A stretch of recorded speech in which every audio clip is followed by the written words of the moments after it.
The Hans-Peter Hofface Brett Snyman raceco also ran into gearbox problems, but for some lucky crews, all that was required in preparation for Racing Section 2 was a little spit and polish.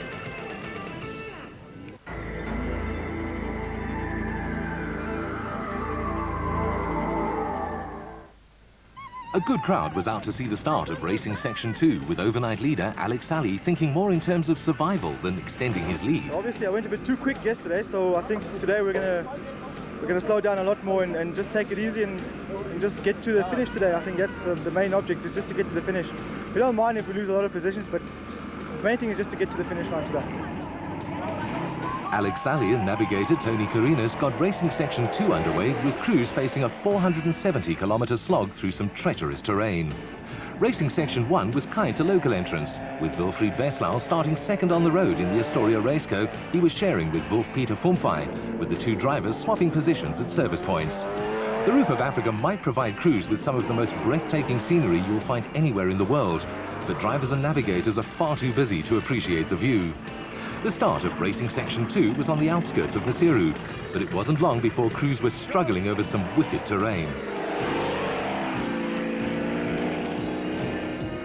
At the front of the field, Alex Sally and Tony Carinas were soon finding it hard going in the total raceco.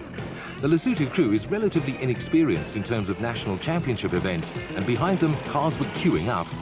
Wesslau was still second on the road, and right behind him were Richard Carolyn in the single-seater lubrication equipment raceco and the Schillingthorn Motortech Jimco. With its revolutionary swing-arm front suspension, the Jimco was looking comfortable over the rough terrain, and it looked to be only a matter of time before the three-time Roof winners moved ahead of Carolyn, whose trademark approach is just keep lugging away.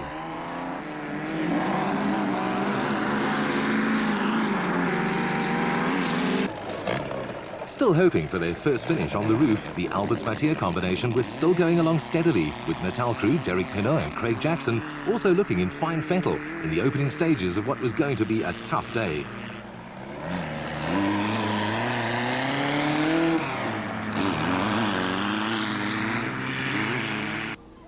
The cars provided plenty of early morning entertainment for young locals, with John Lambert and Hendrik Fourie starting to make up ground in the Digidor raceco.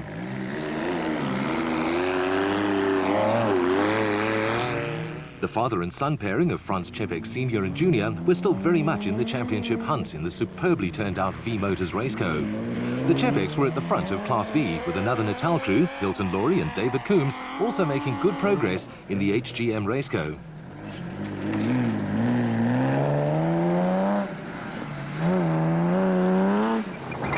It was also tough going in the production vehicle category, with the early morning sun making life even more difficult for crews. Overnight leaders Cliff Barker and Malcolm Joubert in the Pennzoil Land Rover were still at the front of the production vehicle fields and moved ahead of Nardus Alberts and Peter Mathieu, who were making a few running repairs on the Rapsa raceco. Reigning champions R.P. Reinecker and Robin Houghton in the dealer team Toyota Land Cruiser needed only to finish to make sure of a second successive championship, but the big production vehicles were finding it hard going.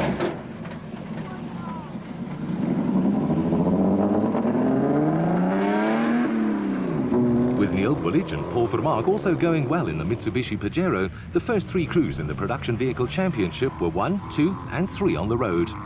As is so typical of the Roof, 1 minute crews were battling over incredibly rough terrain, and the next minute they were barrelling along on good quality gravel roads. Bullich and Vermaak were on one of the good sections, while Mike Redden and Hein Lattergan were still negotiating a rough patch in the diesel-powered Storm Pennzoil Land Rover. Llewellyn Anthony and Chris Birkin in the diesel Toyota Hilux were making good time on one of the better sections of road, while Colin Frankenberg and Roscoe Keeler were finding it tough going in the TSW Range Rover. It was slow going in patches, with the Range Rover suspension working overtime.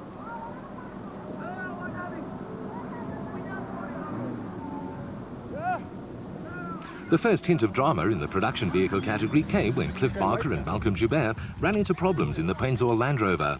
After a persistent misfire, the engine cut out and wouldn't restart, with Barker and Joubert losing mountains of time.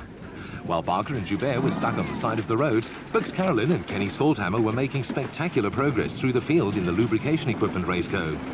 After their day one gearbox problems, the pair had picked up 9 or 10 places and were on a charge. Also charging towards the service halt were Richard Schilling and Ashley Thorne in the Motortank Jimco. The ever-steady Richard Carolyn in the single-seater Raceco, Wilfried Veslau in another single-seater Raceco, and overnight leaders Alex Sally and Tony Carinas, who dropped down the pecking order. The inexperienced Total Raceco crew seemed to have settled for a steadier pace. As usual, there was plenty of drama at the service halts. Richard Schilling and Ashley Thorne in the Motortank Jimco arrived with a flat right front tyre, and to make matters worse, they'd lost their spare wheels along the way. Borrowed replacements were strapped to the back of the Jimco, while Schilling enjoyed a cold drink and a quick cigarette. There was activity everywhere at the service halt, but Derek Pennzoil and Craig Jackson had enjoyed a good run in the quick fit Raceco. The pair were lying fourth, with Pennzoil in a relaxed mood. The first 70, 80 k's was a hell of a rough, but since then it's been nice, it's been great. This last about 80 k's is fantastic zeros, it's great fun. Off-road pit stops take a little longer than those in Formula 1, but they can also alter running order. The Chepek father and son combination picked up a couple of places and moved into second place when they left the service area ahead of Richard Carolyn and the Pennzoil Jackson car. R.P. Reinecker and Robin Houghton were the first of the production vehicles, with Cliff Barker and Malcolm Joubert putting in an appearance 20 minutes later. There were also more problems for Bux Carolyn and Kenny Skoldhammer, who needed some major repairs. Back on the route, Richard Schilling and Ashley Thorne were looking comfortable in a Motortank Jimco now carrying its full complement of spare wheels. Young locals always managed to find good vantage points on the roof, but there were no fireworks from the Chepeks at this river crossing. France Junior had now taken over the driving from France Senior, with their second position on the road not good enough to clinch the championship.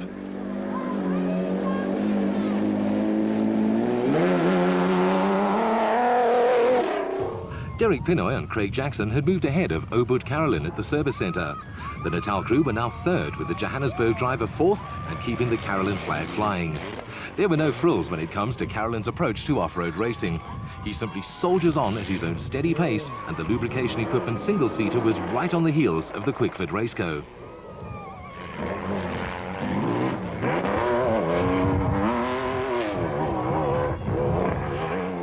Creeping up through the special vehicle field almost unnoticed were John Lambert and Hendrik Fourie in the Digidor Raceco. They were now a danger to those ahead of them, with the Astoria Raceco going along without any major problems. The Astoria car was now being driven by Wolf-Peter Fumfey, who has vast circuit racing, off-road and total Super Series experience. At the front of the production vehicle field, there'd been a dramatic change. Neil Woolwich and Paul Vermaak in the diesel Mitsubishi Pajero now led R.P. Reinecker and Robin Houghton in the dealer team Toyota Land Cruiser. With nearest challengers Cliff Barker and Malcolm Joubert in trouble in the Pennzoil Land Rover, the Reinecker-Houghton combination had tightened their grip on the championship. A finish was all they needed to clinch the title, and there was no need for the pair to take chances in trying to catch Woolwich and Vermaak. Overnight leaders in the special vehicle category, Alex Sally and Tony Carinas in the Total Raceco, had gradually slipped further down the field. The pair were still running strongly, despite some serious repair work at the service area, but were more concerned with the finish than with fighting for places in the top five. Cliff Barker and Malcolm Joubert were back on song in the Pennzoil Land Rover, but had plenty of ground to make up, with their championship hopes now in ruins. The big creepy crawly hugbug, crewed by Arthur and Scott Abraham, was sounding good, but they also had some leeway to make up. With the Motortank Jimco of Richard Schilling and Ashley Thorne running into problems late in the day, Franz Chepek Senior and Junior moved into the special vehicles lead in the V-Motors Raceco. When all the final calculations were done, the Chepeks had a lead of around a minute and a half over the Motortank pair, with Richard Carolyn third. John Lambert and Hendrik Fourie had moved up to fourth, with Pennzoil and Jackson fifth. Chepek Junior reflected on a hard day on the road. Yeah, it was a tough, long day out there. We were trailing most of the day, until about 50 k's back when Schilling went over the edge of a cliff. He asked us to tow us out, but we couldn't because we had no clutch.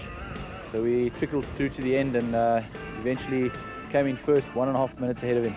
There was also a late change in the production vehicle category, with Reinecker and Houghton regaining the lead from Woolwich and Vermaak, who chivalrously stopped to tow the Carolyn Skoldhammer Raceco out of a donga.